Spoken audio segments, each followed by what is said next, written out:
Okay, let's unpack this. Have you ever stopped to truly consider the fabric of our lives? Not just metaphorically, but, literally. Hmm?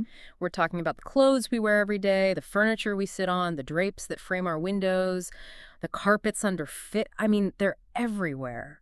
Omnipresent, yet often completely overlooked. They really are. Today, we're embarking on a true deep dive into the surprisingly complex and utterly fascinating world of textiles.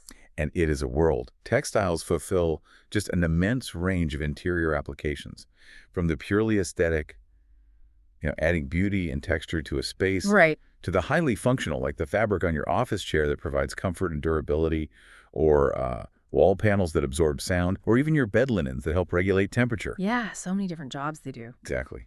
Our mission in this deep dive is to extract the most important nuggets of knowledge from your sources so you can truly understand the intricate story woven into every fiber, every stitch, every pattern you encounter. A shortcut, almost? Kind of, yeah. A shortcut to being well-informed with surprising facts you might not expect. I love a shortcut to being well-informed about something so fundamental. We're going on quite a journey today. We'll begin by nailing down precisely what textiles are, Hmm. tracing their rich history from, well, ancient caves and rudimentary tools, all the way to cutting-edge engineered materials of the modern era. It's a huge span of time. Isn't it?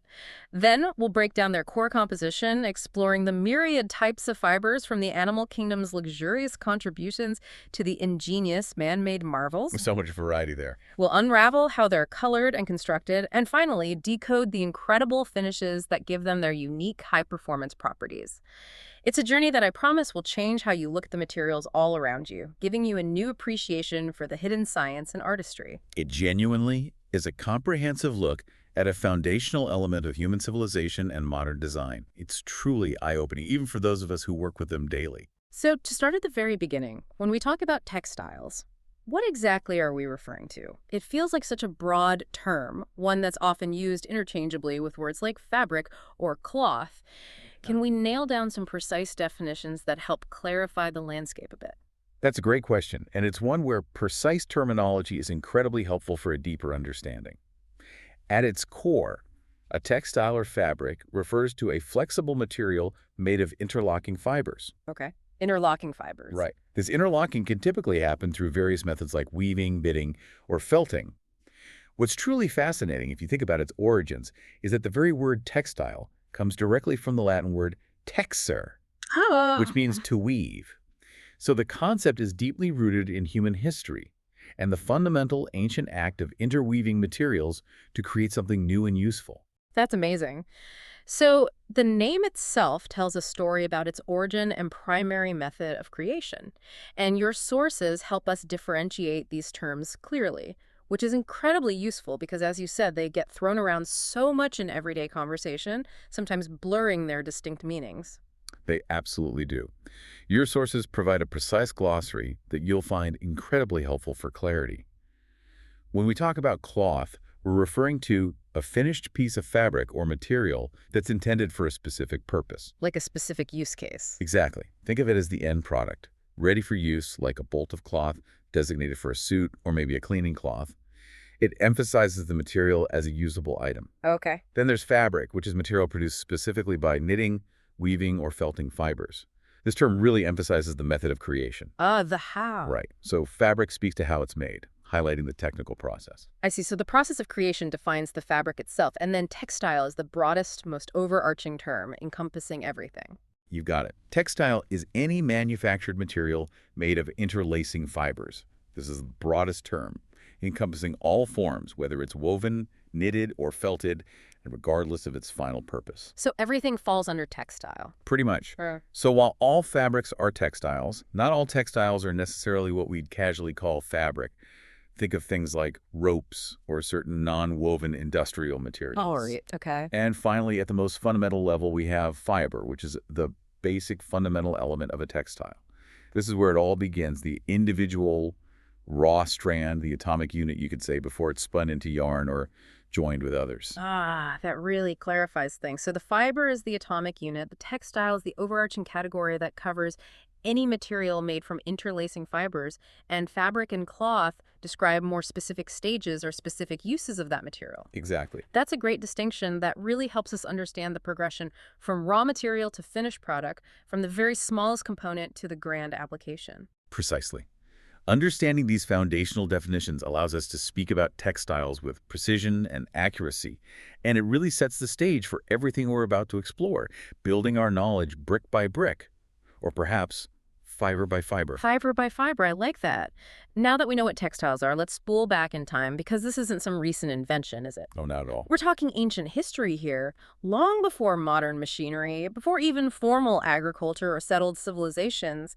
Human beings were interacting with fibers. You're right. It's truly incredible. The history of textiles is as old as human civilization itself, deeply intertwined with our development, our survival, and even our earliest expressions of culture. Wow. What's fascinating here is how early humans innovated with whatever fibers were available in their immediate environment. The oldest recorded indication of fiber use comes from the discovery of spun flax fiber found in Zudzuana Cave in Georgia. In Georgia? Really? Yes. Researchers found fibers dating back over 30,000 years, colored with various natural dyes. 30,000 years. 30,000. This indicates an incredible level of ingenuity and skill, even in prehistoric times, suggesting that early humans weren't just surviving, but actively creating and perhaps even decorating. Spun flax, 30,000 years ago. Right. So even before written history, before the wheel, we were already figuring out how to process and use fibers, not just to tie things together, but to create a material. Exactly. It suggests textiles were an essential part of survival, warmth, shelter, and development from the very beginning. Here's where it gets really interesting, seeing how this fundamental technology evolved and shaped human civilization. Indeed. Your sources highlight key milestones that demonstrate this profound evolution. Around 3400 BCE, we see significant advancements in Egypt. Okay, the Egyptians. Yes, the Egyptians were masters of flax cultivation. They harvested it extensively along the fertile Nile riverbanks to create linen, which your sources note as the oldest cultivated textile. Linen, right. Still use it today. Absolutely. Imagine the meticulous, labor-intensive process of turning a plant stem into fine, durable fabric thousands of years ago. A true feat of engineering and agriculture. Unbelievable skill. And their hieroglyphics even reflect its widespread use, illustrating its importance in their daily lives. From practical clothing to the ritualistic wrapping of mummies, signifying purity and protection. It's incredible to think about the dedication and skill involved in producing fabric like that in ancient times. And then, a few centuries later, something truly revolutionary happened in the East, changing the very course of global interaction. Precisely. Beginning around 2600 BCE, the Chinese began spinning silk. Ah, silk. This was an incredible innovation, producing a fiber of unparalleled luxury, softness, and surprising strength. But this isn't just about a beautiful fabric. The secret of silk production, guarded for centuries, quite literally drove the emergence of the Silk Road. The Silk Road, yeah. Huge impact. Huge. This was not just a single road, but an expansive network of trade routes connecting distant cultures and economies across Asia, the Middle East, and Europe. Silk wasn't merely a commodity, it was a catalyst for global interaction, facilitating the exchange of goods, technologies, ideas, and even religions across vast distances, fundamentally shaping the ancient world. It's hard to overstate the impact of silk, not just as a luxurious fabric, but as a powerful driver of global trade, cultural exchange, and even geopolitical dynamics. And then we move into the Middle Ages, where the focus shifted again, perhaps to more practical matters. That's right. In the Middle Ages, the focus expanded beyond just the primary fiber. People started developing more sophisticated methods for using dyes and fabrics, adding color and aesthetic dimension to textiles, moving beyond purely utilitarian purposes. So adding color became more common. Yes. And materials like wool, leather, and fur became increasingly prevalent, particularly for warmth and durability in colder climates and for protective clothing. This reflected a growing emphasis on practical needs, comfort, and perhaps even early forms of personal expression through clothing, as people distinguished themselves through the colors and quality of their garments. And of course, we can't talk about the history of any industry, especially textiles, without mentioning the seismic shift brought by the Industrial Revolution. Oh, absolutely. This really changed the scale of everything. Precisely. The 19th century and the Industrial Revolution marked a monumental shift in textile production that irrevocably changed the world. The invention of the power loom, perfected by figures like Edmund Cartwright, allowed for the mass production of textiles, moving from artisanal, localized production to vast, mechanized factory operations. Factors churning out fabric. Exactly. This didn't just add new options, it fundamentally democratized access to comfortable, durable clothing for the masses, driving down costs and making what was once a luxury widely accessible. Right, so everyone could afford more clothes. It initiated the precursor to fast fashion by increasing output exponentially. And it fundamentally changed industries globally, creating new economic structures, rapid urbanization, and significant social changes, including debates around labor practices that we still reflect on today. A massive transformation. And then a whole new chapter, fundamentally different, opened in the 20th century. Ah, the synthetics. A completely different approach to creating fibers born out of laboratories rather than fields or forests. Yes, the 1930s saw the invention and introduction of synthetic fibers into textile production. These new man-made materials came with significant advantages that natural fibers couldn't always offer, or offered at a much higher cost. Like what kind of advantages? Well, they're often more durable, easier to care for, highly resistant to common problems like mold, moths, and creasing, and significantly lower in cost to produce. Okay, so practical benefits. Huge practical benefits. This invention changed everything from everyday clothing to high-performance home furnishings and industrial applications, opening up possibilities for textiles that were previously unimaginable. Think of the shift from natural fibers needing careful washing to easy-care synthetics you could just toss in a machine. So from simple spun flax discovered in ancient caves to complex chemically engineered synthetics of the modern era, it's a story of constant innovation, adaptation, and an unwavering human drive to find new ways to clothe ourselves, furnish our homes, and enhance our lives with materials. Absolutely. It truly highlights how intertwined textiles are with human progress. It's a journey of discovery and invention, truly a thread running through millennia of human ingenuity, wouldn't you say? A perfect metaphor. Every textile, no matter how humble, carries that legacy. Let's zoom in a bit more on the foundational elements now. We mentioned fiber earlier as the basic unit, the atomic component. But what happens after you have the raw fiber? How does it get from that basic element to something we can actually weave or knit? What's that crucial next step? That's a crucial next step. How individual fibers are transformed into yarn, which then becomes the building block for fabric. Fibers are primarily categorized according to their length, and this length dictates how they are processed and, importantly, the properties of the resulting yarn and ultimately the textile. The length matters that much. Oh, definitely. The length literally determines the feel, the strength, and even the luster of the final product. So the very nature of the fiber's length influences everything that comes after, from its processing to its final characteristics. What are these fundamental length categories? Your sources detail two main types that are fundamental to understanding fabric composition and properties. First, we have staple fibers. These are short fibers, typically ranging from, a fraction of an inch to maybe a few inches in length. Like cotton fluff. Exactly like cotton fluff you might see in a field. These short fibers are arranged randomly, then twisted together to create a continuous strand.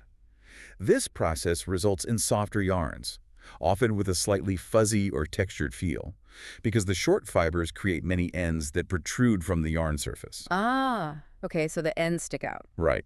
This contributes to that comfortable, soft hand feel you associate with materials like cotton or wool, and often gives them a matte appearance. So the shortness and randomness contribute directly to softness and a certain texture, and the other type, then, must be something quite different. In contrast, we have filament fibers. These are long, continuous fibers that can literally extend for hundreds or even thousands of yards without a break. Thousands of yards, wow. Yeah, think of silk, which comes as one continuous strand from the silkworm cocoon, or synthetic fibers like nylon, which can be extruded as endless filaments. These long fibers are laid parallel to one another and then tightly twisted. So they're lined up. Exactly. This parallel alignment and tight twisting produce smooth, strong yarns. Because there are fewer fiber ends protruding, the yarn often has a sleek, often lustrous appearance and a very high tensile strength, meaning it resists breaking when pulled. So that's why silk is so strong. Precisely. That's why silk, despite its delicate feel, can be incredibly strong, as we discussed earlier. So the length and how they're aligned truly change the feel and strength of the yarn. That makes so much sense. It's incredible how that basic structural difference dictates so much. And then these fibers, whether staple or filament, become yarn. Exactly. Yarn is essentially formed by twisting these fibers together in order to achieve a continuous strand.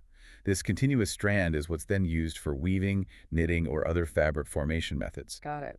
It's the essential bridge between the raw, individual fiber, that atomic unit we talked about, and a usable fabric that can be transformed into clothing, upholstery, or anything else. And the twist matters too. Oh, yes.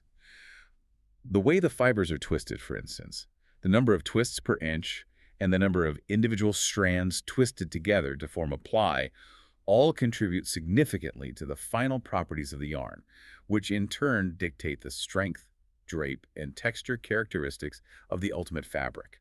It's a very deliberate engineering process. It's incredible how much thought and engineering goes into just this basic construction. It's not just about getting a bunch of fibers together. It's a very deliberate process to achieve specific qualities, whether it's softness, strength, or luster. Indeed. It's the foundational step that determines much of a textile's performance and aesthetic, and where the first decisions about its final qualities are made. This is where it gets really diverse and frankly amazing. When we talk about fibers, it's not just cotton and wool, is it? Not by a long shot. The sheer variety of fibers available, both from nature and through human ingenuity, is astonishing. It feels like there's a fiber for every conceivable purpose. You're right, the variety is immense. Fibers are broadly grouped into two overarching categories: natural and man-made, which are also often known as chemical or synthetic fibers. Okay. And within natural fibers, your sources reveal an incredible range of origins, each contributing unique properties that dictate its use and feel. Let's start with natural fibers. What are the major groups here and what makes them so special, contributing to the diversity we see? Natural fibers are categorized by their source: animal, plant, or mineral. From the animal kingdom, we get some of the most luxurious, warmest, and unique fibers, often celebrated for their comfort, warmth, and excellent drape. Okay, animal fibers first. What have we got? First up is wool. This fiber comes from the protective coats of a variety of animals, most commonly sheep, but also other specialty animals like goats, llamas, and camels. Right, like cashmere from goats. Exactly. What makes wool truly unique is its fiber structure. The individual fibers are naturally crimped and wavy. This crimp means that when they are spun into yarn and then woven, they create countless small pockets of air. Ah, trapping air. Precisely. These air pockets are what give depth to the fabric and, crucially, provide exceptional insulation, making wool incredibly warm and breathable at the same time. So that's why wool keeps you warm even when it's damp sometimes. That's part of it, yeah. And the outer surface of wool fibers also has a unique, scaly texture, similar to fish scales. This allows them to interlock and stick together when agitated, which is the mechanism that allows wool to create felt, a dense, non-woven fabric. Oh, so the scales let it felt. Interesting. Yep. Your sources mention specialty wool fibers like alpaca, mohair, camel, and cashmere, which range from coarse, durable textures to incredibly soft, luxurious ones, each with its own specific application for everything from rugged outdoor wear to delicate scarves. So that's why wool is so warm and can be felted. It's all in the fascinating, almost microscopic structure of the fiber itself. It's such a complex, natural design. And what about silk, often considered the queen of fibers? Ah, silk. This exquisite fiber comes from the cocoon of a silkworm, specifically when the silkworm is preparing for its metamorphosis. It's a natural protein fiber, and what's truly remarkable about it, and a surprising fact from your sources, is its strength. A single silk fiber has more tensile strength than a steel filament of the same thickness. Stronger than steel. Longer than steel. Imagine that, stronger than steel, yet so delicate and lustrous. This paradoxical strength is why, historically, silk wasn't just for luxurious robes. It was used for things like durable fishing lines, strong parachute fabrics, and even lightweight body armor by ancient warriors. Body armor, made of silk. Yes, where its combination of lightweight and incredible tensile strength offered unique advantages. Silk also absorbs dye exceptionally well, allowing it to be dyed in a vast array of vibrant, deep colors that hold their brilliance. Makes color beautifully. It really does. Common woven silk fabrics include crisp organza, luxurious silk satin with its glossy surface, and soft flowing charmeuse, each taking advantage of silk's unique properties. That's an amazing fact. Stronger than steel, yet so delicate and lustrous, and takes dye so beautifully. It truly is a marvel of nature's engineering, and it's incredible to think of its diverse historical applications beyond just fashion. Moving to the plant kingdom, We find fibers that are foundational to many of our everyday textiles, offering different qualities like absorbency, durability, breathability, and often affordability. Okay, plants. What's the big one here? Cotton, I assume. The first, and perhaps most ubiquitous, is cotton. This fiber is made from the soft, fluffy seed pod of the cotton plant, a protective casing for the seeds. Its fibers are unique because they are hollow in the center, which makes them lightweight and twisted like a ribbon. Hollow and twisted. Right. This hollow, twisted structure is key to many of its desirable properties. Cotton can handle high temperatures, making it easy to sterilize for medical uses or simply to wash in hot water. It absorbs dye exceptionally well, leading to vibrant and lasting colors. And it stands up remarkably well to abrasions and repeated washing, contributing to its everyday durability. So it's tough and takes dye well. Very versatile. These qualities make cotton incredibly versatile and widely used in everything from clothing to home furnishings. Examples of common woven cotton fabrics include soft muslin, smooth sateen, absorbent terry cloth, think towels, and luxurious velveteen. So its hollow, twisted nature explains its incredible absorbency and the comfort we associate with it, that soft, breathable feel. What about linen, another ancient favorite with a very distinct feel? Linen is made from what's called a bast fiber. That's the strong fibrous material found in the inner bark or stem of the flax plant. From the stem, okay. Yeah, think of it like the stringy bits you might find in a celery stalk, but much stronger and finer. It's noted in your sources as the strongest of all the natural plant fibers, contributing to its legendary durability and resistance to tearing. Strongest plant fiber. Wow. The flax plant's natural wax content imparts a subtle sheen to the fiber, giving linen its characteristic luster and crisp, smooth feel. Its natural color ranges from creamy white to tan, although like cotton, it can also be dyed to achieve a wide spectrum of colors. And it gets softer with age, right? It does, beautifully. Its strength also makes it resistant to stretching and shrinking, which is why it often holds a crisp shape, making it ideal for tailored garments or elegant tablecloths. Strongest plant fiber that explains its exceptional durability and that crisp, almost structured feel it often has, even when it softens with age. What else does the plant world offer in terms of remarkable fibers? Then there's ramie, which is also made from the bast fiber of a plant in the nettle family, Boehmeria nivea. From the nettle family. Interesting. Yeah. It's often mistaken for linen due to its similar crisp appearance and strength, and like silk, has a surprisingly high luster, sometimes described as a silky sheen. Ramie is a very strong fiber, offering excellent resistance to bacteria, molds, and abrasion, making it incredibly resilient and suitable for environments where moisture might be a concern. Resists bacteria and mold. That's useful. Very. It's also extremely absorbent, which is why it's often blended with other fibers, particularly cotton or wool, to enhance their absorbency, strength, and drape.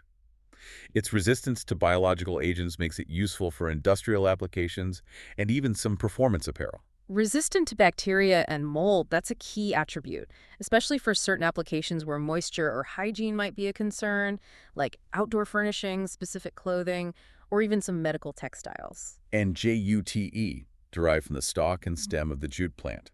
It's a glossy, somewhat coarse fiber, primarily serving as a strong, inexpensive backing material for carpet and flooring. Ah, the back of carpet. Exactly. Yeah. While not as fine as cotton or linen for clothing, its strength, biodegradability, and cost-effectiveness make it a behind-the-scenes hero in many interior applications, providing structural integrity and a natural base. You might also see it in robust sacks or geotextiles. So, a behind-the-scenes hero, often unseen but essential to the products we use every day, providing that robust foundation. Are there any other more exotic or specialized plant fibers worth mentioning that listeners might not be familiar with? Absolutely. Then we have some more unique plant fibers. First, AB Hass, also widely known as Manila hemp, despite not being a true hemp. Manila hemp, right. It's derived from the Musa textilis plant, a relative of the banana, primarily grown in the Philippines. The fiber is obtained from the outer layer of the leaf stalk, and its length can vary significantly from 1 to 3 meters. Wow, long fibers. Very. Abaca is widely used in making the finest rope due to its exceptional strength, flexibility, and great luster. A key critical property is its superior resistance to damage from saltwater, making it ideal for marine applications like ship ropes, fishing nets. Ah, saltwater resistant. Crucial for ships. Crucial, and even paper currency where durability is paramount. And then there's PIA, a truly delicate and beautiful fiber made from the leaves of the pineapple plant. Pineapple leaves? No way. Yes. It's painstakingly extracted, often by hand, and is known for its fine, somewhat translucent quality and natural stiffness. It's sometimes combined with silk to make other exquisite fabrics like juzi, which is known for its fine quality and elegant drape, and is often used in traditional Philippine formal garments, offering a unique blend of crispness and ethereal beauty. It's truly amazing how many different parts of plants, from seed pods to stems to leaves, can be turned into such a diverse range of textiles, each with its own incredible properties and traditional uses. Nature is quite the engineer. It really is. Even minerals, surprisingly, contribute to the world of textiles, though often for highly specialized applications where extreme performance, particularly in terms of heat or chemical resistance, is required. Minerals, like rocks. Sort of. Historically, one such mineral fiber was asbestos. These are naturally occurring fibrous silicate minerals that are remarkably resistant to heat, fire, and corrosion. Historically, it was highly valued and extensively used as insulation and fireproofing material in buildings, in automotive brakes, and in various wallboard materials. Oh, yeah, asbestos, used everywhere. It was seen as a miracle material. However, this raises an important question for you, the listener, and something crucial highlighted in your sources. House Bill 4437, like legislation in many countries, bans asbestos and asbestos-containing products due to the severe health risks associated with even minute exposure. Right, the health risks are severe. Extremely. This exposure can lead to serious and often fatal conditions like asbestosis, a chronic lung disease, mesothelioma, and lung cancer. This is a stark reminder of how scientific understanding and public health concerns can dramatically change our use of materials, shifting from a focus purely on utility to prioritizing human health and safety above all else, even when faced with seemingly ideal material properties. That's a truly critical detail, how a material once valued for its unique properties for its utility became recognized as incredibly dangerous, leading to widespread bans and a complete shift in its perception and use. Exactly. A profound shift from perceived utility to a critical health concern. It underscores the importance of ongoing scientific evaluation. Precisely. On a safer and equally remarkable note, we have G-class fibers. Glass, like window glass. Essentially, yes. The main constituent of glass fiber is silica, or silicon dioxide, with its raw material being abundant substances like sand or sandstone. Glass fibers are specifically engineered and used for high-strength, heat, and corrosion-resistant fabrics. Okay, so high-performance stuff. Very high performance. This makes them ideal for specialized protective and fire-retardant clothing, such as the suits worn by firefighters or industrial workers in high-heat environments, as well as various industrial fabrics where extreme conditions are present. Firefighter suits, right. Exactly. They also boast high resistance to biological agents like mold and mildew and are non-combustible, making them durable in challenging, sterile, or high-temperature environments. So from insulation to fire suits, an incredible range of high-performance applications for a mineral-derived fiber that, unlike asbestos, remains a safe and valuable material. It shows the incredible ingenuity in transforming raw earth into flexible, high-tech textiles. Now, let's turn to fibers born of human ingenuity and chemistry. These man-made chemical or synthetic fibers truly revolutionized the textile industry in the 20th century, offering properties often unattainable with natural fibers, alongside significant cost-effectiveness and enhanced durability. The synthetics, okay. They opened up entirely new possibilities. First among these is rayon. This was the very first commercially produced man-made fiber, a true breakthrough in its time. It's manufactured from regenerated cellulose, typically derived from wood pulp. Wood pulp, so it starts natural. Exactly. It starts with a natural material. So while it's man-made in its processing, it has a strong natural origin. Like cotton, it's very absorbent, which makes it comfortable to wear and allows it to take dyes well. It's also quite strong, especially in its wet-strength variants, making it versatile for various applications where a soft, flowing drape is desired, often mimicking the feel of silk or cotton. So even though it's man-made, it has those natural origins in wood pulp, making it a kind of hybrid, bridging the gap between natural and fully synthetic. Exactly. Then there's acetate, which is also manufactured from plant cellulose, but through a different chemical process. It can be extruded in fibers of various diameters, allowing it to be woven to create fabrics that closely resemble silk in their soft feel, luster, and elegant drape. Looks like silk, you mean? Pretty much, yeah. However, it's important to note a key distinction from silk. It's generally a weaker fiber, meaning it doesn't have the same durability for heavy wear, and it's quite sensitive to heat. Ah, heat sensitive. Good to know. Yes, which can affect its care requirements, sometimes melting or distorting with high temperatures. This means it excels in applications like elegant linings or delicate evening wear, where its beauty is prioritized over ruggedness. The look and feel of silk, but with different performance characteristics, that's a key distinction that informs its use and how you care for it. It really highlights the trade-offs in material science. Absolutely. Polyester is produced from alcohol and carboxyl acid derived from petrochemicals. Okay, so from oil. Yes. It's widely known for being incredibly resistant to creases, which is a major convenience for clothing and upholstery as it holds its shape well. It's also inherently non-absorbent, meaning it resists moisture and dries very quickly. Doesn't wrinkle, dries fast. Sounds practical. Very. These properties make it excellent for outdoor gear, activewear, and low-maintenance fabrics. Due to its non-absorbency, it's often best blended with other fibers, like cotton, to add those desirable crease-resistant and quick-drying qualities, while the cotton can contribute absorbency, breathability, and a softer natural feel, creating a fabric that gets the best of both worlds. Crease resistance. That's a favorite attribute for many of us, especially when it comes to travel or seeking low-maintenance fabrics, and the quick drying is a huge bonus. And finally, nylon, which is produced solely from petrochemicals, making it a truly synthetic fiber without any direct natural origins. It was famously developed as a synthetic alternative to silk.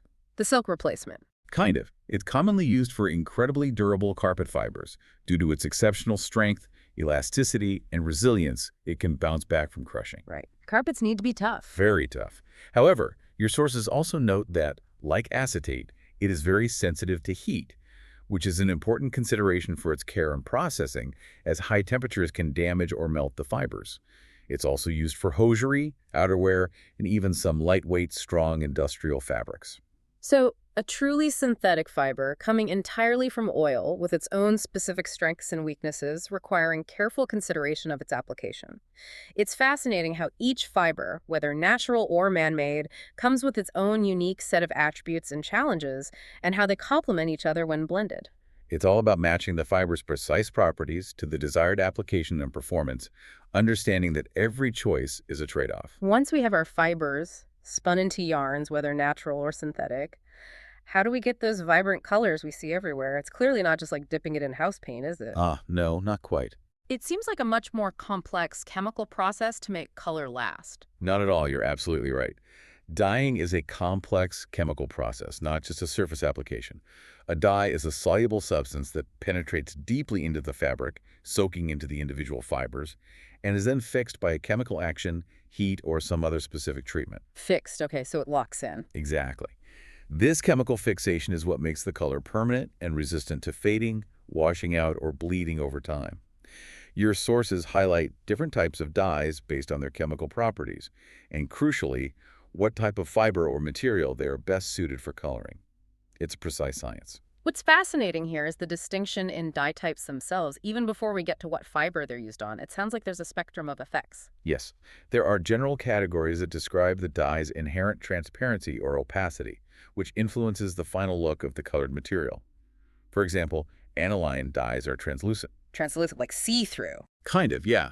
They are often compared to wood stains, because this quality means they allow the natural character, grain, or texture of the underlying material to show through, rather than covering it up completely. So you still see the material underneath. Right. This is often desired when you want the inherent beauty of the material, like the natural variations in leather, to be part of the final aesthetic, offering a rich, deep, yet transparent color. Okay, and the other type.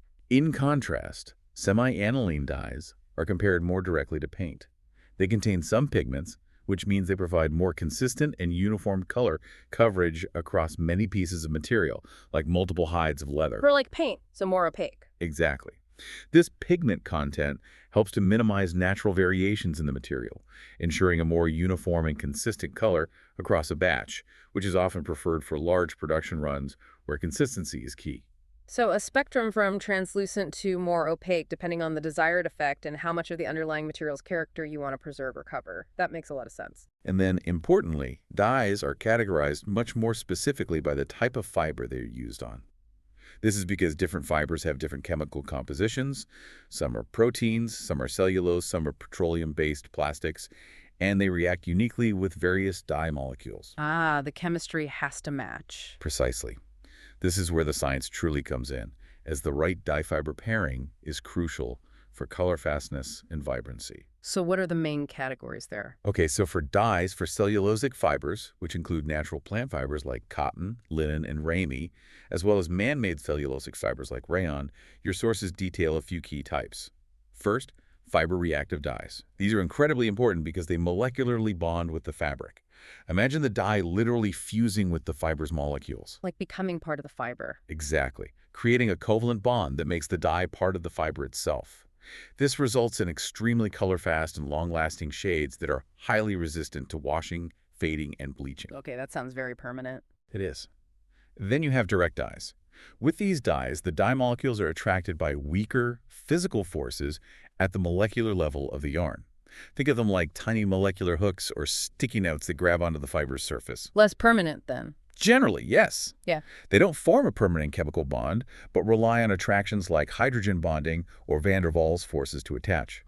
They are simpler to apply, but may offer less color fastness than reactive dyes, meaning they might fade or bleed more over time. Right. And vat dyes. These are applied in a unique way. The dye is first converted to a soluble, colorless form. In this form, it's able to penetrate and impregnate the fiber. Once inside the fiber, it's then oxidized back to its original insoluble colored form, effectively trapping the color permanently within the fiber structure. Trapped inside. Clever. Very. This process makes them highly resistant to light and washing, producing very durable and deep colors, often used for demanding applications like denim. Okay, that makes sense for jeans. What about protein fibers like wool and silk? Right, moving on to dyes for protein fibers, which include natural animal fibers like wool and silk, the chemistry shifts because these fibers are chemically very different from cellulose. First, acid dyes. These are water-soluble dyes that carry a negative charge. They are applied to fibers in acidic or neutral conditions, meaning a low pH environment, which helps the dye molecules bind to the positively charged sites naturally present on the protein fibers. They're known for producing bright, vibrant colors. Bright colors for wool and silk? Often, yes.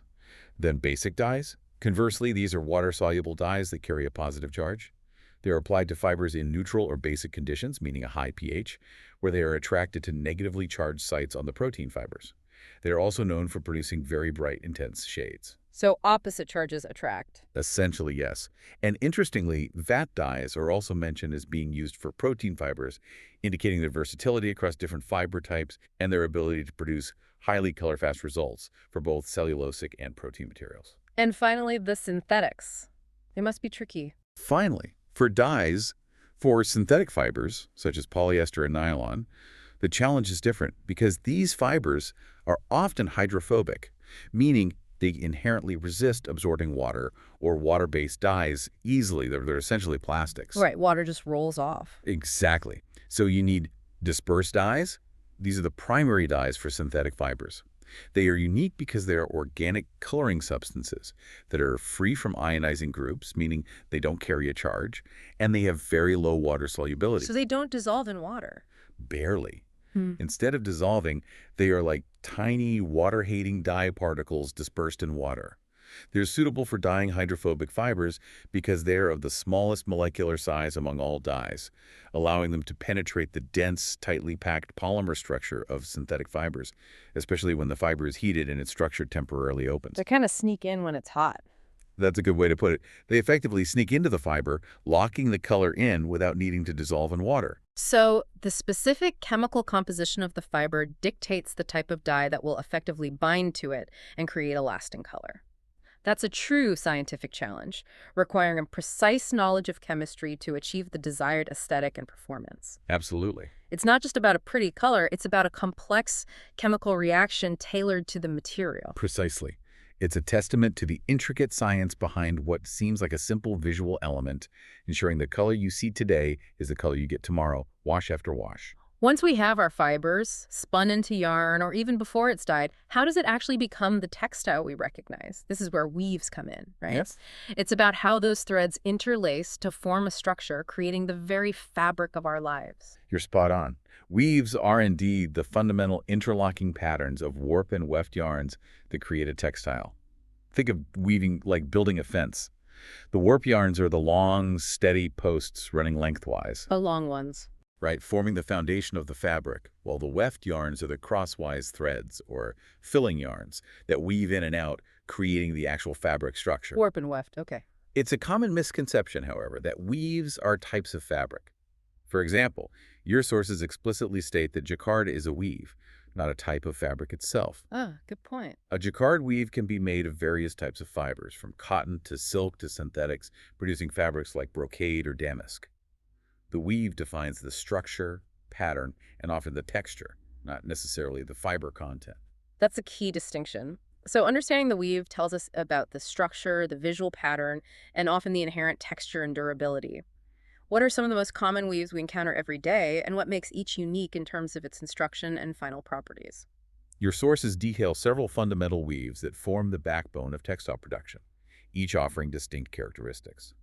The most common and simplest is the plain weave. In this fundamental structure, one warp yarn crosses over one weft yarn in a simple alternating pattern, like a checkerboard. Like one over, one under. Exactly. This creates a very even surface and texture, with a balanced appearance. It's incredibly durable for its simplicity and relatively inexpensive to produce because of its straightforward construction. Common fabrics made with a plain weave include basic cotton broadcloth, crisp percale for sheets, sheer voile, delicate chiffon for scarves, stiff organza for formal wear, and lustrous taffeta. So lots of common fabrics use it. Tons. Uses are incredibly broad, from durable draperies and upholstery to everyday apparel and bed linens. It's the foundational building block for so many textiles. So simple but incredibly effective, truly the backbone of many textiles, forming the foundation for so much. And I imagine variations exist. Exactly. A common variation of the plain weave is the basket weave. This is typically woven with two or more warp yarns, crossing over two or more weft yarns simultaneously in an alternating pattern. So like pairs of threads crossing. Right, rather than single threads. This creates a more pronounced, block-like texture that visually and tactily resembles a woven basket. Common fabrics produced with a basket weave are Oxford cloth, known for its soft texture and slight sheen, and monk's cloth, which is heavier and coarser. Oxford shirts, okay. Yep. These are often used for durable bed linens, pillows, and casual shirts, offering a distinct visual and textural appeal. Okay, what's next? Then there's the twill weave. This is a strong, dense weave that produces a distinct diagonal pattern, or rib, on the surface of the fabric. Your diagonal lines, right. Right. It achieves this by slightly shifting the yarns over at each successive row, creating that characteristic diagonal line. This weave is incredibly durable and creates recognizable patterns like houndstooth, herringbone, or chevron. Classic pattern. Very classic. Yeah. Fabrics known for their twill weave include durable gabardine, hardy tweed, classic serge, and famously, denim. Denim, of course. Its strength and resistance to tearing make it suitable for heavy-duty applications like upholstery, rugged apparel like jeans, and durable workwear. Denim. So the classic jeans fabric gets its incredible strength and characteristic diagonal look, not just from the cotton it's made from, but specifically from that robust twill weave. That's a great example of how weave impacts performance. Precisely. Next, the satin weave. This weave is formed by each yarn floating over four or more yarns before interlacing with another. Floating over, what does that mean? It means the yarn passes over several perpendicular yarns before tucking under one. This creates a very smooth, continuous surface with a high luster, reflecting light beautifully, giving it that characteristic sheen. Ah, that's where the shine comes from. Exactly. The long floats of yarn give it that elegant shine and allow it to drape exceptionally well, making it fluid and luxurious. However, because of these exposed long yarns, satin weave fabrics are more subject to snagging and can show imperfections easily. Right, they can snag easily. When this same weave structure is executed with shorter or staple yarns, like cotton rather than filament yarns, it's called sateen, which has a softer, less dramatic sheen, but retains the smooth feel and excellent drape. Satin versus sateen, got it. Common fabrics are satin and sateen, frequently used for luxurious draperies, elegant apparel, and decorative pillows. That explains the beautiful sheen and the elegant drape of satin, but also why it can be delicate and prone to snags. It's always a trade-off, isn't it? Often. Then we have the jacquard weave. This is a highly complex weave requiring a special jacquard loom, invented by Joseph Marie Jacquard, that can control individual warp yarns independently. Individual yarns. Wow. Yes, this intricate control allows for the creation of highly complex, multi-layered designs and patterned fabrics directly within the weave structure itself, rather than being printed on the surface. These patterns can be incredibly detailed, with varying textures and reliefs. Like those fancy patterns on old furniture. Exactly. Common fabrics produced using a jacquard weave are rich brocade, elegant damask, and durable tapestry. These are widely used for ornate upholstery, elaborate wall hangings, and decorative apparel, where their intricate sculptural patterns add significant artistic and decorative value. So if you see an intricate, multi-layered pattern that looks like it's sculpted directly into a fabric with different textures and reliefs, it's very likely a jacquard weave, a true masterpiece of weaving technology. Absolutely. And finally, the lino weave. This creates an open, almost mesh-like fabric, known for its stability despite its open structure. Open but stable? How? It's formed by a pair of warp threads that twist around the weft yarn in a figure-8 or hourglass pattern, essentially locking it in place. This unique twisting motion prevents yarn slippage and creates a stable yet open fabric structure. A figure-8 twist. Clever. Common fabrics using a lino weave are airy gauze and sheer marquisette, often used for light, breathable draperies, mosquito netting, or certain types of blankets where transparency or maximum breathability is desired. Open and airy, ideal for sheer curtains or light blankets, and that unique figure-8 twist provides stability even with an open structure. It's amazing how many different ways threads can be intertwined, each with such a distinct result. Beyond just weaving, are there other ways to form a fabric from fibers and yarns? Because not everything is woven right. Think of felted hats or stretchy knit sweaters. You're absolutely right. Your sources highlight several common fabric formation methods that go beyond the traditional interlacing of weaving, each producing materials with distinct properties, textures, and uses. These methods expand the possibilities for textiles significantly. Okay, what else is there besides weaving? One such method is felting. This process involves matting together fibers, typically wool fibers due to their scaly surface, under heat, moisture, and pressure to form a dense, continuous web. Matting them together, okay. Right. It results in a cloth that is firm, often slightly fuzzy, and comparatively low in tensile strength compared to woven fabrics, meaning it's not as resistant to pulling apart. However, a unique and highly practical characteristic is that the fabric produced has no grain and no direction. No grain. So you can cut it any way. Exactly. This means it can be cut, sewn, and draped in any orientation without requiring hemming, as it won't unravel or fray. It's often used for things like artisan hats, crafts, specific clothing items for warmth, or industrial applications where its dense, non-fraying nature is beneficial, like insulation or padding. Like those lovely artisan felted wool items you see, or even industrial felt for polishing. That lack of grain is a huge advantage for certain applications. Indeed. Then there are films. These are distinct from traditional fiber-based textiles, as they are produced in sheet forms through various industrial processes using polymers. Like plastic sheets. Pretty much. This can involve extrusion through a wide die, where molten material is forced through a narrow opening to create a continuous sheet, forming in molds, where liquid material solidifies into a specific shape, or rolling between heated rollers, much like a dough. Think of the thin, flexible plastic sheets used for food packaging, protective layers, or even certain waterproof apparel components. They are a form of textile film, providing barrier properties. Okay, films. What else? Another widely recognized method is knitting. This utilizes machinery, or even hand needles, where blunt rods or needles are used to form a single continuous yarn into a series of interlocking loops. Loops, not weaves. Right, loops. This looping structure is what gives knitted fabrics their characteristic stretch, elasticity, and often a soft, comfortable hand. This is how most sweaters, t-shirts, socks, and many other stretchy, comfortable apparel fabrics are made, allowing for great flexibility, excellent drape, and comfort in movement. That makes sense for sweaters and t-shirts. For more structured or decorative forms, there's braiding. This involves the interweaving or intertwining of 3 or more strands of yarn or other material in a diagonal pattern. Like braiding hair. Exactly like that. This process creates strong, often decorative cords, ropes, or flat bands.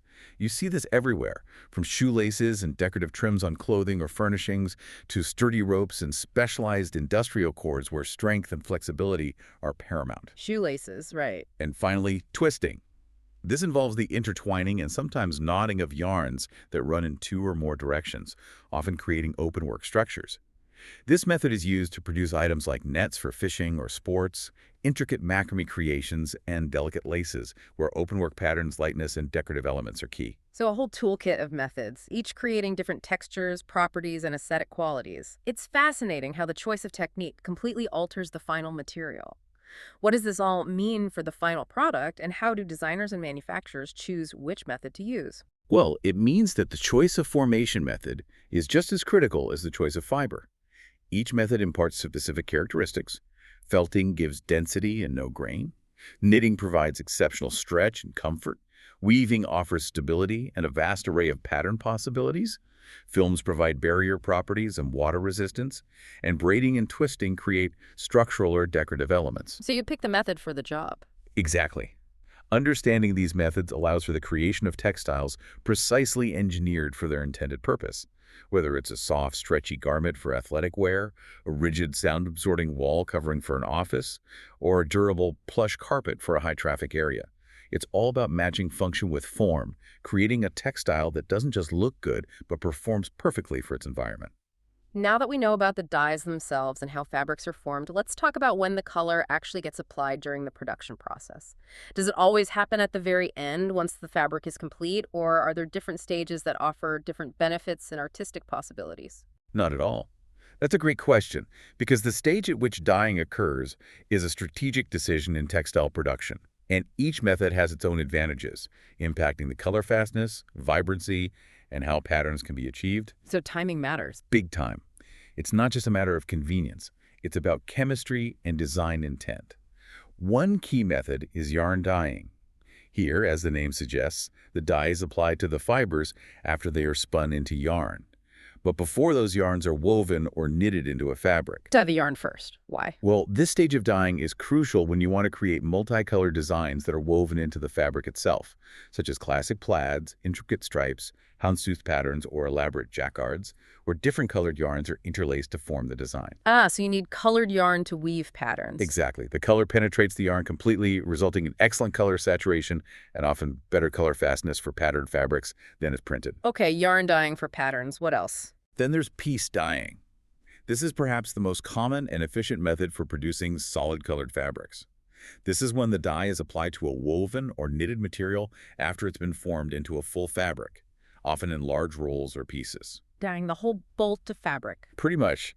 If all the fibers in the fabric are the same type, say a pure cotton broadcloth or a single fiber polyester knit, it's very easy to achieve a uniform, solid color across the entire piece. This method is cost-effective for large batches and allows for quick response to color trends, as the fabric can be produced and then dyed to order. Faster for solid colors, then. Generally, yes. Yeah. And finally, there's fiber dyeing, sometimes called stock dyeing or solution dyeing. This ensures the absolute best color fastness and excellent color saturation, often referred to as color to the core. Dyeing the raw fiber. Exactly. Here, the dye is applied to the natural fibers in their raw, unspun state. Think of a bale of raw cotton or wool. For synthetic fibers, it can even be applied to the polymer solution before they are even extruded into filament fibers or spun into yarn and formed into fabric. So the color is built right in from the start. Right. Because the dye is integrated at such an early fundamental stage, the color becomes deeply ingrained in the fiber, offering superior resistance to fading from light, washing, and wear. It's the most durable color application, though it's less flexible for changing color trends since the fibers are colored from the very beginning. So coloring can happen from the very beginning at the raw fiber stage all the way to the very end on the finished fabric, depending on the desired outcome, color fastness, and patterning. That's a fascinating range of strategic choices for manufacturers. And then there's printing, which is a whole different approach to applying color and design. Yes, exactly. And before we get to the more specific printing methods, your sources mention a fascinating technique called polychromatic dyeing. Polychromatic. Multicolored. Yep. Here, dyes are applied to a woven material at different speeds and in various directions through sophisticated jets and rollers. This allows for incredibly complex, often random, patterning that can create unique, artistic, and painterly effects across the fabric surface, like swirls, splatters, or ombres that are hard to achieve with traditional methods. Wow, like abstract art on fabric. Kind of. What's even more compelling is how computer technology is rapidly expanding the options for this method, allowing for unprecedented control and creativity in dynamic color application, creating truly unique and one-of-a-kind textiles. That sounds like a true marriage of art and cutting-edge technology, creating designs that would be impossible through traditional methods. It's taking randomness and making it intentional. Indeed. And for applying specific repeatable designs or imagery, we have several distinct printing methods. Okay, like screen printing. One of the most common is screen printing. In this method, colors are applied to a fabric through a stencil, which is typically a fine mesh screen with certain areas blocked out where the design is not meant to appear. Like making a stencil. Oh. Exactly. A different stencil, or screen, is used for each color in the design, and ink is pushed through the open areas of the screen onto the fabric. Your sources describe two types. Flatbed printing, where the fabric is laid flat and the screen is lowered onto it, suitable for smaller rends or intricate designs. And rotary screen printing, which uses cylindrical screens that rotate continuously. Like rolling presses. Right, making it much more efficient for large quantities and continuous high-speed production. Okay. What else? Then there's direct printing. This is perhaps what most people imagine when they think of fabric printing. Colors are applied directly to a fabric by a roller or cylinder imprint. Each different color in the design is assigned a different roller with a pattern etched into it, and these rollers apply the colors sequentially. So the roller has the pattern. Yep. The background is typically white or a light undyed fabric onto which the colors are laid. This creates a clear, often crisp, printed image on the surface. There are two types mentioned. Block printing, which is a traditional, often manual method using carved blocks to stamp the design, known for its artisanal appeal, and flatbed printing, which is a mechanized version of direct printing using flat screens. Block printing, that sounds very hands-on. It can be. And finally, a very interesting technique called discharge printing. This is essentially a reverse process compared to direct printing. Reverse? How? Instead of adding color, color is lifted or removed from a pre-dyed fabric in a controlled pattern. This is achieved using bleach or other chemical dye removers that chemically destroy the dye in specific areas. So you bleach out a pattern. Exactly. It's often used for simple patterns like stripes and polka dots, creating a design by subtraction. The pattern appears in the original, undyed color of the fabric. However, it can also be combined with other printing techniques for more complex effects, where some areas are discharged and then new colors are printed onto those cleared areas, adding depth and versatility. So printing can either add color or strategically remove it to create a design by subtraction, truly a versatile set of techniques to bring patterns and imagery to textiles, offering incredible artistic control over the final look and feel. Absolutely. It really highlights how much control manufacturers have over the final aesthetic outcome.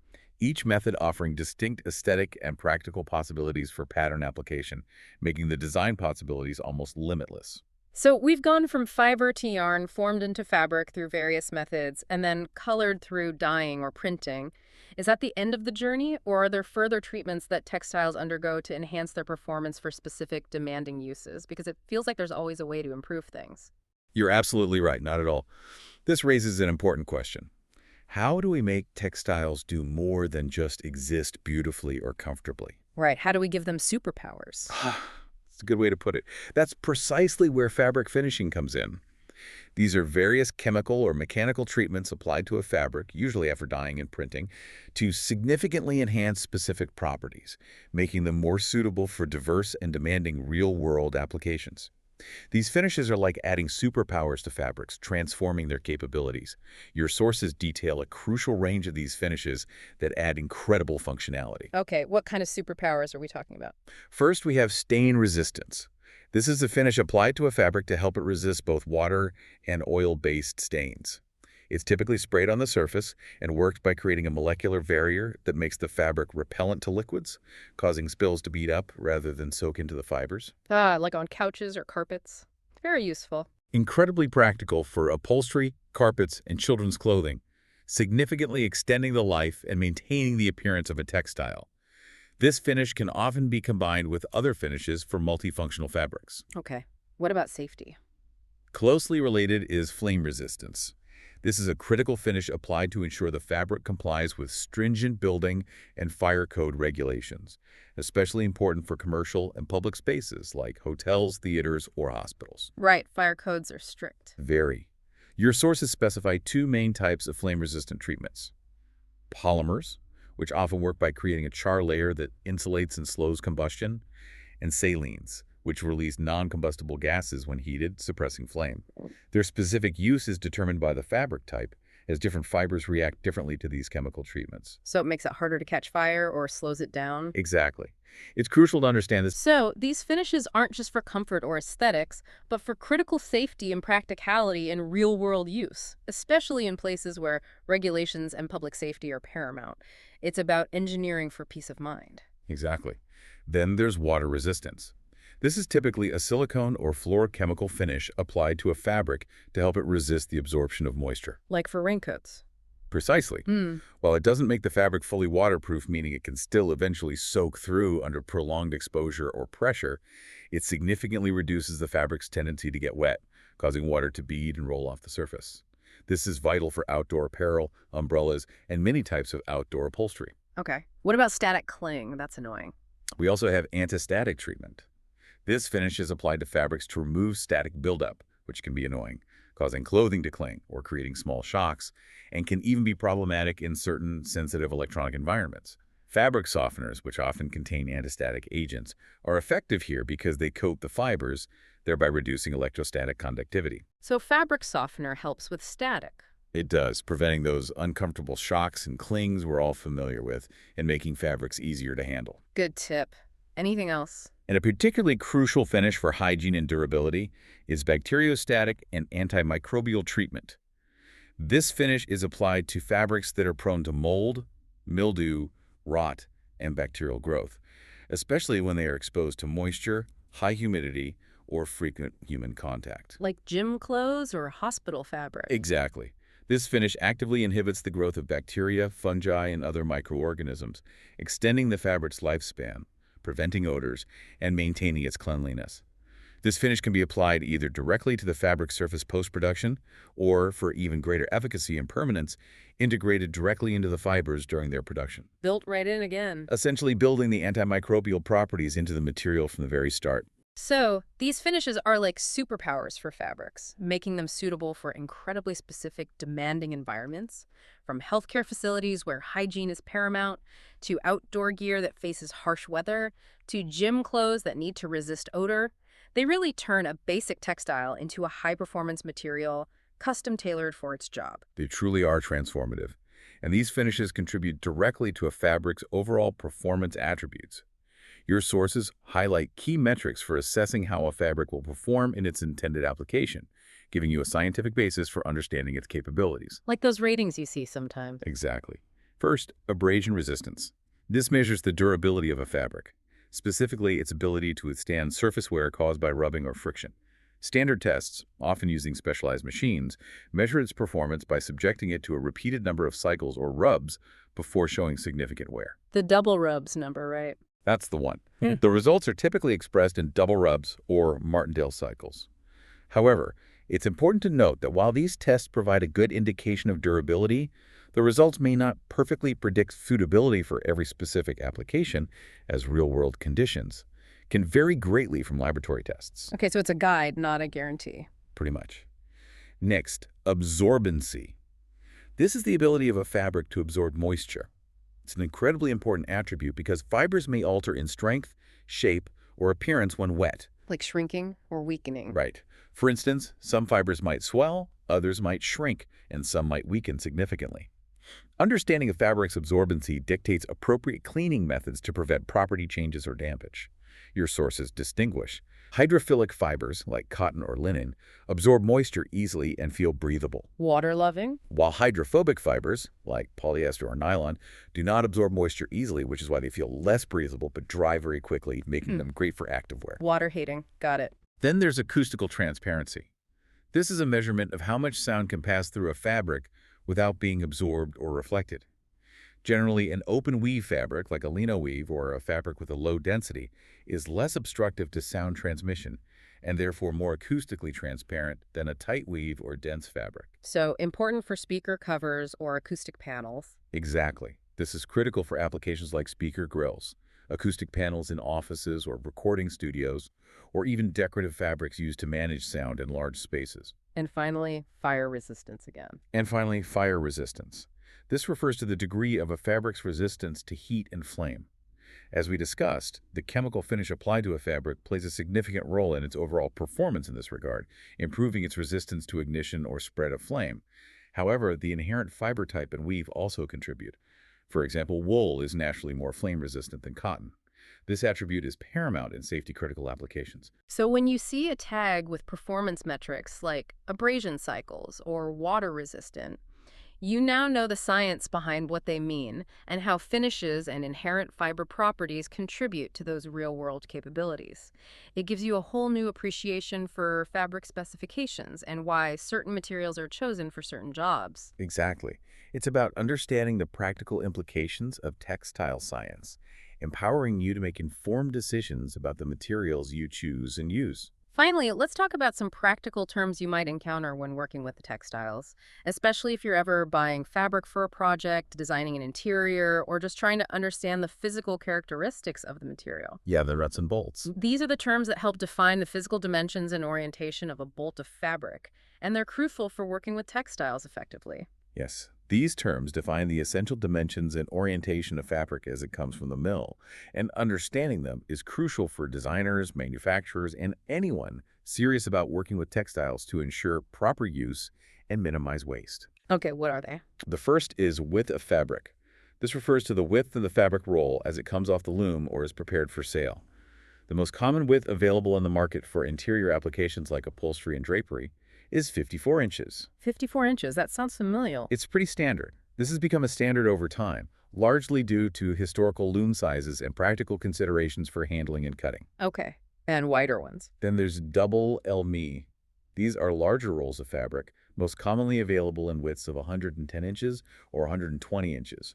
These wider rolls offer a significant advantage, particularly for projects that require more continuous material. Like big curtains. Exactly. Such as large seamless draperies for tall windows, expansive bedspreads, or broad wall coverings. The benefit is not just less seaming, which improves the aesthetic and reduces labor, but can also lead to more efficient cutting layouts and less fabric waste on big projects. Makes sense. What about grain? Next is fabric grain. This describes the inherent direction of the woven fibers or threads within the fabric, either the lengthwise warp threads or the crosswise weft threads. It can also refer to the direction of a printed pattern itself. The direction the threads run. Right. Understanding the fabric grain is absolutely crucial for cutting and draping fabric correctly. If you cut or sew against the grain, for instance, a garment might stretch unevenly, drape poorly, twist after washing, or even distort over time. Oh, so it really matters for how it hangs. Fundamentally, it fundamentally influences how the fabric hangs, feels, and performs structurally. Okay, and the last one, the edge. And lastly, selvage or selvage. This is the self-finished off a slightly thicker or more tightly woven edge of a fabric that is created during the weaving process. It's specifically designed to keep the fabric from unraveling and fraying at the edges. The non-fraying edge. Exactly, ensuring the integrity of the textile from the loom to its final application. It's the secure, non-fraying edge that runs along the length of the fabric roll, making it easier to handle and cut without immediate deterioration. You'll often see small holes or nubs along the selvage where the fabric was held on the loom. So these are the behind-the-scenes terms that designers, manufacturers, and even home sewers work with constantly. They're essential for ensuring that the final product not only looks good, but also performs as intended, drapes correctly, and can be efficiently produced without wasting precious material. Absolutely. They're like the unsung heroes of textile production planning. Exactly. Essential knowledge for anyone serious about working with textiles, ensuring both functional and aesthetic success. So what does this all mean for you, our listener? We've journeyed from ancient flax fibers discovered in Georgian caves to cutting-edge synthetic innovations. We've explored the intricate science of dyeing, understanding how different chemicals bind to different fibers for lasting color, and uncovered the secrets of weaves and finishes that give fabrics their unique textures, strength, and incredible performance properties. If we connect this to the bigger picture, it means that every textile you interact with, whether it's your softest shirt, the durable carpet under your feet, the intricate pattern on your upholstery, or the high-performance fabric in your athletic wear, is a testament to centuries of human ingenuity, scientific discovery, and artistic expression. So much history and science in everyday things. Exactly. You now have a deeper understanding of the materials that literally shape our built environment and our daily lives, appreciating the complex journey from a raw fiber to a finished product, and seeing the intentionality behind every choice. It's a true deep dive into something so fundamental, yet so often taken for granted. You're now equipped with the knowledge to appreciate the incredible complexity and hidden science in something as seemingly simple as a piece of cloth. It's no longer just a thing, but a story woven through time, a marvel of engineering, and a canvas for human creativity. Which, this raises an important question for you to ponder. As technology continues to advance and our understanding of materials deepens, what new frontiers do you imagine for textiles? Good question. Could we see fabrics that generate electricity, or actively clean the air, or even heal themselves? What new needs might they fulfill in areas like health, environmental sustainability, or even integrated smart technologies? What surprising properties might we see woven into the very fabrics of tomorrow, pushing the boundaries of what a textile can be? Lots to think about there. Thanks for joining us on this fascinating deep dive into the world of textiles. Until next time, keep exploring the intricate world around you.